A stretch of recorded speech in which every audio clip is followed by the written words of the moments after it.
Les articles du Christ, article 15e. Le véritable royaume des cieux sur terre. C'est le Christ qui vous parle en janvier 2006. Le véritable royaume des cieux sur terre. J'aimerais que vous puissiez voir et ressentir le monde tel qu'il pourrait vraiment être pour vous. Le monde vivant, la création tout entière qui résonne de joie.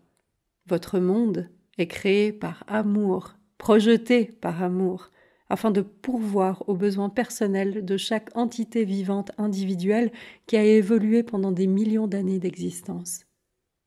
Si seulement vous pouviez prendre conscience de cette joie glorieuse et de cet amour rayonnant lorsque vous marchez dans votre jardin ou dans la campagne. Si seulement vous pouviez entrer dans la conscience d'un arbre magnifique qui se tient droit et haut, étendant ses branches pour inviter les oiseaux à s'y poser et y faire leur nid.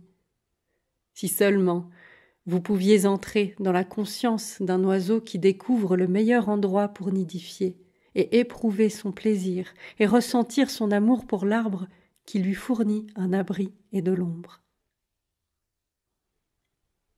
Partout, il y a réciprocité d'amour entre les choses vivantes, plantes, insectes, oiseaux, animaux, poissons et leur environnement. Seuls les prédateurs se placent en dehors de cette conscience d'amour. Étudiez les yeux des prédateurs, de tous, sans exception, et comparez leur féroce intensité avec les yeux des herbivores non violents. Vous verrez la férocité des uns et la tranquillité des autres. Comme je le disais quand je vivais sur votre terre, les yeux sont le miroir de l'âme. Et ce que vous avez réalisé, c'est que tous les yeux rayonnent vers le monde la qualité intérieure de l'être. Ils irradient la conscience intérieure qui bénit ce qu'elle voit ou le fait se ratatiner avec sa mauvaise humeur. Quand vous vivez entièrement dans votre conscience humaine, avec vos pensées, votre façon de parler, votre perpétuel jugement des gens et des apparences, vous êtes incapable de prendre part à cette joie de l'existence qui envahit la conscience de toutes les choses non violentes, ressenties par toutes les choses vivantes pacifiques, à moins que la sécheresse ne les prive de nourriture. Vous ne pouvez la ressentir parce que votre intellect s'est développé selon les lignes de la logique et de la raison et que vous agissez selon votre volonté, votre imagination, vos désirs et votre ego. Et toute cette activité mentale bloque votre esprit spirituel au sommet de votre crâne. Cela empêche votre sixième sens de contacter le monde merveilleux dans lequel vous vivez et que vous ne comprenez, et de loin, pas du tout. Vous pouvez voir le corps et l'activité des insectes, des oiseaux et des animaux, mais vous ne pouvez entrer dans la conscience de leur force vitale fondamentalement innocente, non contaminée et revitalisante. Vous pourriez penser que leur conscience est peut-être comme la vôtre, mais vous feriez erreur, parce que toute chose vivante autre que les humains vivent selon leur intuition et communiquent d'une manière qui est impossible pour l'homme. Oui, ils communiquent très clairement et à de longues distances. Oui, ils communiquent et se réjouissent ensemble plus que vous ne l'imaginez. C'est l'ermite, assis en méditation devant son bol de mendiant, qui peut s'élancer vers l'infini et faire l'expérience de la joie et de la gloire de la conscience divine dans laquelle nous, vous et moi, vivons tous et dont nous tirons notre vie éternelle et notre existence.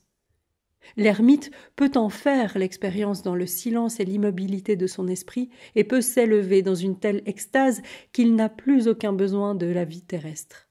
En effet, il s'en échappe. Les gens diront « Comme c'est merveilleux, il a renoncé à sa vie pour Dieu ». Mais c'est là une perception erronée. Il renonce à sa vie normale, quotidienne, pour découvrir la vraie vie glorieuse, de laquelle toute création tire sa forme et son existence. Il ne peut pas y avoir la plus grande expérience de rayonnement resplendissante et d'extase spirituelle que celle-ci. Mais c'est de l'évasion, offrant de grandes récompenses, mais aussi faisant échouer le but de votre existence dans votre monde. Il est merveilleux et extraordinairement édifiant de se reposer dans la splendeur de l'amour et de la tranquillité absolue, et de posséder pour vous-même la connaissance de cette merveilleuse dimension de l'éternité. Ici, votre esprit peut entrer dans des aspects transcendants de connaissance universelle. Votre vie humaine prend un nouveau lustre, une lumière et une joie nouvelles, et une signification plus grande. Mais ce n'est pas votre vrai but dans la vie. Votre vrai but sur Terre est d'exprimer en pensée, en parole, en acte et en désir la divinité en laquelle vous avez votre être. Vous pouvez le faire par la méditation, en purifiant votre esprit de toute pensée négative, en vous tournant vers les autres pendant la journée pour leur offrir un sourire amical, reconnaissant leur être, reconnaissant qu'eux aussi sont vivants et donc importants, qu'ils coexistent avec vous, quel que soit leur statut dans la vie. Quelle joie extraordinaire que de pouvoir aimer l'homme réduit à la misère, ne possédant rien de matériel, obligé de mendier pour vivre, autant que l'homme qui dispose d'une richesse et d'un prestige indicibles et qui vit une vie que les autres lui envient. Cette capacité d'aimer tout un chacun, sans réserve, est en effet l'amour divin, l'amour inconditionnel pur. C'est une qualité d'esprit et de cœur où n'existe plus aucun sentiment de supériorité ou d'infériorité. Pourquoi ceci devrait-il apporter tant de joie, vous demanderez-vous peut-être. Cela vous donne de la joie au-delà de tout ce que vous pouvez imaginer, parce que vous vous êtes élevé loin au-dessus des exigences et des critiques du moi qui juge et avilit autrui.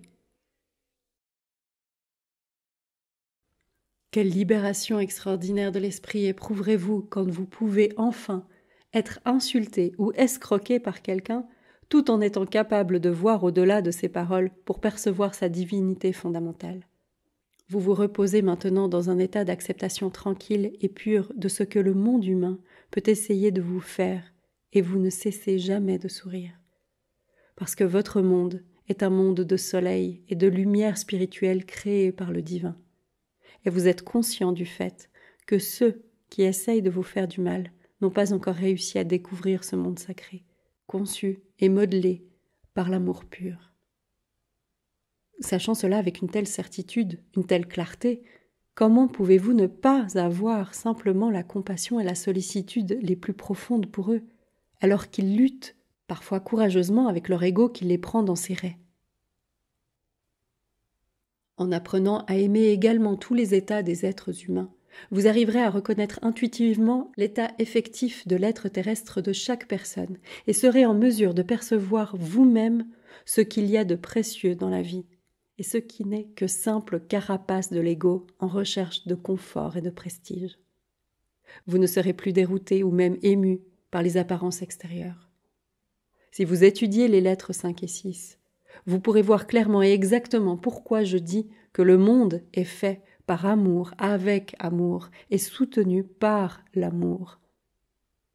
Quand vous comprendrez parfaitement pourquoi il en est ainsi, il est possible que vous alliez plus loin dans la prise de conscience et voyez que le fait d'entretenir la moindre pensée contraire à l'amour vous exclut de la réalité fondamentale de l'existence. Cela vous met dans un monde d'ombre où vous ne pouvez plus voir le monde créé par la conscience divine après le Big Bang. Vous ne pouvez seulement voir que les images de ce monde vivant, sans pouvoir sentir leur joie. Arrêtez-vous un instant sur votre monde tel qu'il est aujourd'hui, sur la mentalité moyenne des hommes et des femmes dirigés par l'ego, et pensez ensuite à la joie et à la beauté de ce qui est vraiment, juste au-delà de votre vision normale. Hors de vue à cause de la pensée humaine et du comportement humain. Toutes mes lettres n'ont qu'un but.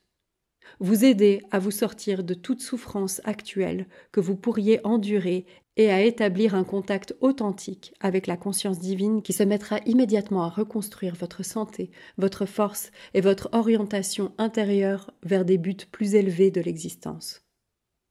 Vous pouvez sortir de votre enfer, mais il n'y a que vous qui puissiez le faire pour vous-même. C'est vous qui devez accomplir le travail initial, mais vous pouvez initier la conscience divine à entrer dans votre esprit et votre cœur et à vous donner la force supplémentaire pour vous assurer le succès.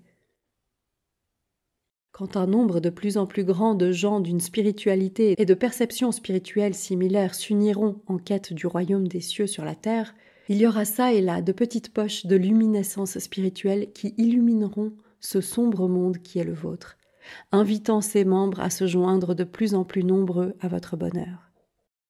Comment purifierez-vous votre conscience ?